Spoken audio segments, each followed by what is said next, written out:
Hi everyone, it's Melissa from the Hug Strap. I'm here on the 6th day of our Love Song Challenge. It's our final day, and it's also a bonus day because I thought I was only going to do 5 songs, but you guys had such good suggestions, I decided to do one more.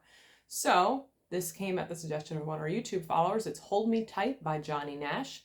Before we get started, you'll want to go to the description box where you'll find a free downloadable PDF tab so you can follow along with me. I will also be throwing up chords in the corner.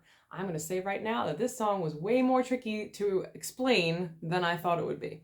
So, after doing many takes of this, hopefully I will get it in this one.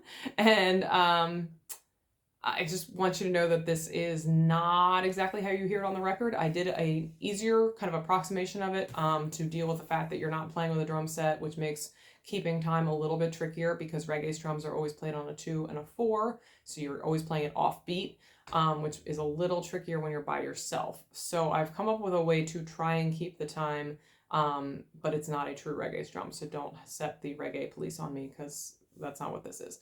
But it does sound pretty good, so I think it works. Anyway, so let's get started. On the intro, you're going to be playing a C minor and an F and then a B flat.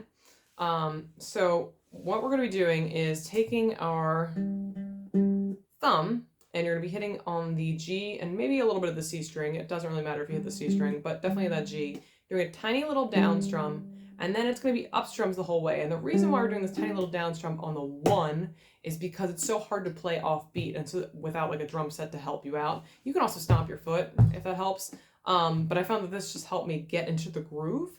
So that's what I recommend. So it'll be a tiny little down strum on the C minor, and then it's just up strums as you're pressing your fingers into the ukulele, and you're going to do a little mute lift after you've hit the upstroke. So it's...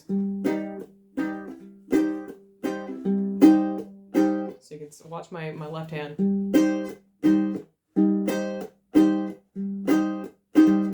All right, now, also want you to pay attention to the fact that this hand is also muting the strings in between each stroke too, and that helps kind of lend to that kind of like off-kilter feel that you get with a reggae drum.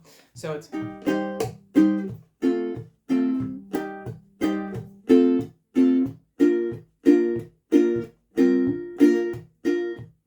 So that is the intro. So let's break that down. You're doing the C minor, down strum, and then upstroke as you're muting with your left hand. Then you go to the F, it's just upstrokes. Then go back to that C minor, down, up, up, F, F, now B flat.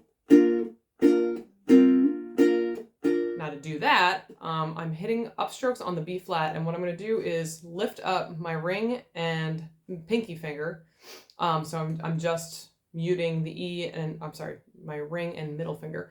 I'm just muting or barring the 1st fret E and A strings. So, and I'm using an upstroke, so it's, and then I'm bringing my middle and ring finger down back to that B flat on the C and G strings as a hammer on. So it's,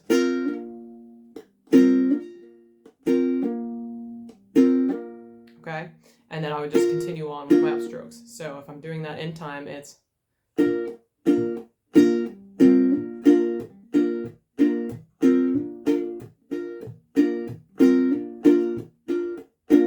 So that's it. So if we play that intro together, it's...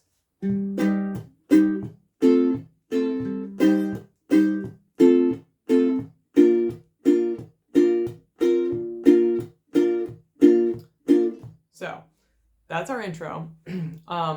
You're going to continue that pattern, the C minor to F, C minor to F to B flat for the verse. So we're going to pretty much go straight through it, because honestly, once you get the timing, it's just so much easier to keep going. You'll get a little confused if you stop, and you'll be like, oh, where's my beat again?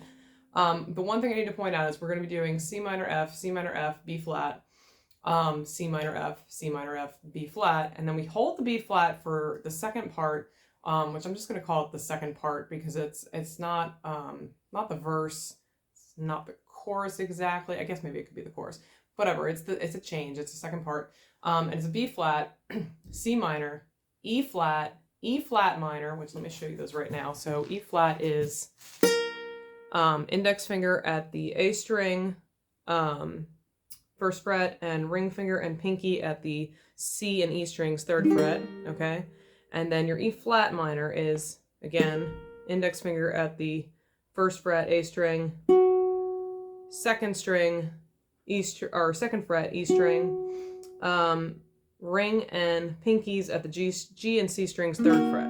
Okay, so that second part is B flat, C minor, E flat minor, C minor, F, B flat. Okay, so that's the only part where it changes a little bit. I'm gonna just run through everything from the beginning so you can hear what it sounds like. So we're gonna start with that intro.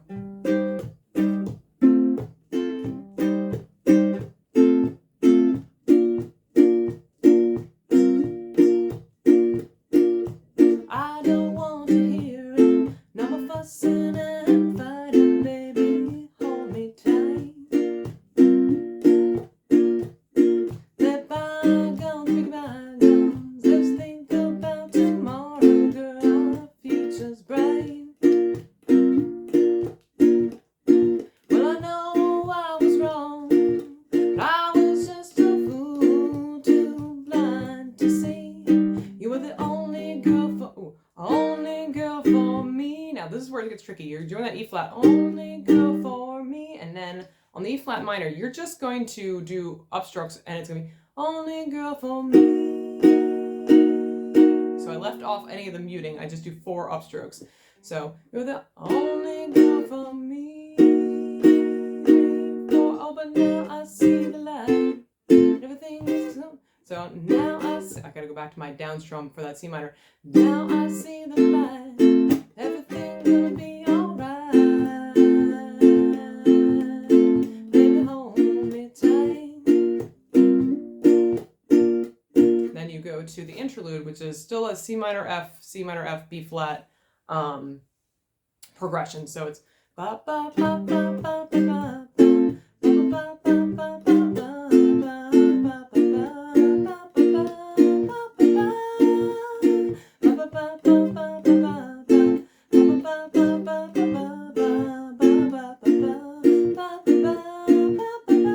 Now go back to the other part. Well, I know I was wrong. I was just a fool, too blind to see you were the only girl for me. But now I see the light. Now I see the light. Everything's gonna be alright. Baby, hold me tight. Now you're back to the interlude.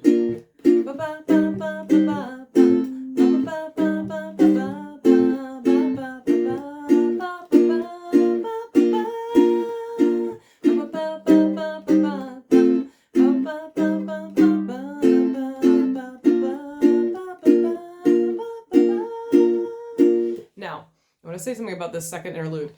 He has a couple more, like, kind of what I would call improvising that he does when he sings. It was a little tricky to bring it in, and it added all these extra chords, and I thought just to simplify things, I would just go back to the interlude as we had played it before. So, just so you know, if you're following with the record, you're going to be like, she did it wrong! But I was just trying to make an easier version for you, because I figured there was plenty going on here. So, I'm playing just that interlude as it is. I have it listed as twice, but you can also add like another one just for an outro if you want. So you could add, like, maybe when you want to end it, you could be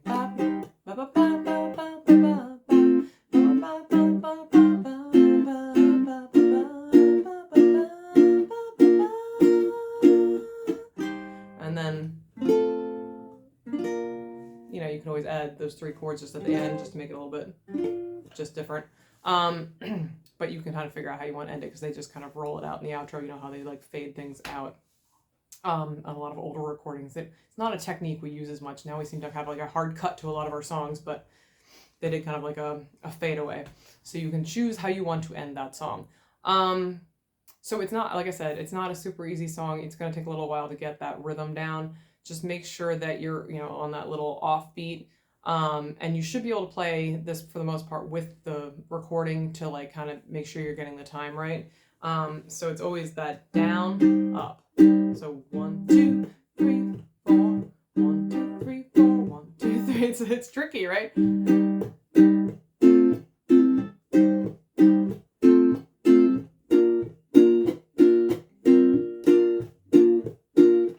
And that's pretty much the main gist of it.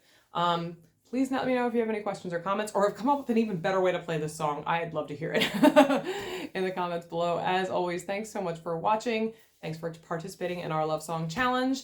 And if there's anything you are dying to learn, I am happy to try and figure it out for you. So let me know in the comments below. All right, thank you.